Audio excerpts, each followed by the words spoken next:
Merci beaucoup, Madame la Ministre. La parole est à Madame Christine Arrigui pour le groupe écologiste. Merci Madame la Présidente. Alors, Monsieur le ministre de l'Intérieur qui n'est pas là, je vous fais part du désarroi des habitants du quartier de Bagatelle à Toulouse qui m'ont écrit le 11 octobre dernier. Je tiens ce courrier à votre disposition et à celui de tout le gouvernement. La fusillade meurtrière du 8 septembre 2024 à la place de la Loire dans le quartier de Bagatelle faisant 3 victimes a créé un effet domino, poussant les trafiquants à étendre leur emprise sur de nouveaux territoires, aggravant ainsi la sécurité dans notre rue Jules Amilot. Nous ne pouvons plus tolérer cette insécurité grandissante qui menace notre santé, notre bien-être et notre qualité de vie. Nous demandons instamment que des mesures fortes et rapides soient prises pour éradiquer ce fléau et rétablir la paix dans notre quartier. Une présence policière renforcée, des opérations de démantèlement régulières des points de deal et des actions de prévention à long terme sont indispensables.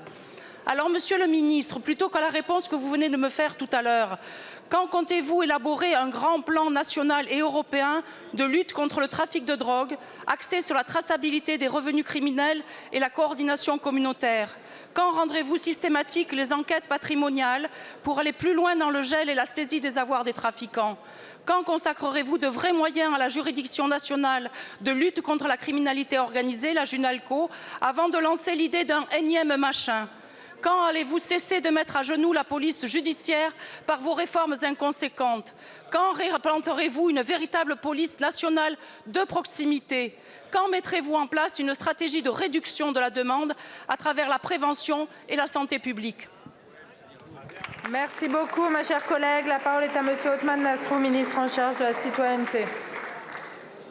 Madame la Présidente, Mesdames et Messieurs les députés, Madame la députée Arrigui, je vais d'abord excuser le ministre de l'Intérieur qui fera le même exercice au Sénat dans quelques instants et qui donc sera là-bas.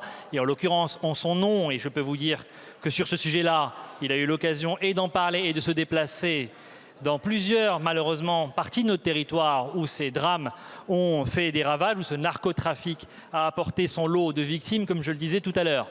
Je veux d'abord redire ici, comme j'ai déjà pu le dire au Sénat, combien la proposition de loi qui a été évoquée tout à l'heure par les sénateurs Jérôme Durain et Étienne Blanc est une base de travail extrêmement sérieuse et extrêmement solide sur laquelle nous allons avancer sous l'autorité du Premier ministre. Et le ministre de l'Intérieur et le ministre de la Justice travaillent main dans la main pour évidemment que ce travail qui va aboutir, nous sommes à 48 heures de l'annonce de ce plan dont nous vous avons déjà parlé. Je vous demande donc un tout petit peu de patience sur ce sujet évidemment qui, je veux le redire, nécessite une mobilisation générale. Je veux dire aussi qu'il faut qu'on sorte d'une grande hypocrisie collective.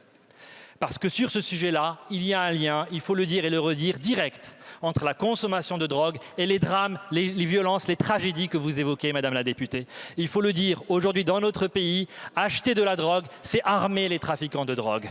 Et cela, il faut le dire parce que cette mobilisation générale, nous en avons besoin. Cette responsabilisation des consommateurs, nous en avons également besoin. Voilà ce que je peux vous dire, Madame la députée, sur cette mobilisation collective qui sera la nôtre. Nous ne sommes pas sur un sujet ici de droite ou de gauche, nous sommes sur un sujet de vie ou de mort. Et donc nous devons tous être mobilisés. Je vous remercie. Merci beaucoup, Monsieur le ministre. S'il vous plaît, Madame la ministre, Madame la députée a encore du temps de parole. Merci Madame la Présidente. Monsieur le ministre, ce que les habitants du quartier de Bagatelle et de plein d'autres quartiers de Île-de-France demandent, ce ne sont pas de la communication, ce ne sont pas des opérations XXL, ce ne sont pas des propos caricaturaux et mensongers tels que ceux tenus à Poitiers ce week-end pour masquer votre inaction. Ce sont des actes concrets pour restaurer leur sécurité et un cadre de vie apaisé pour leurs enfants. Je vous remercie. La séance des questions au gouvernement est terminée. La séance est suspendue.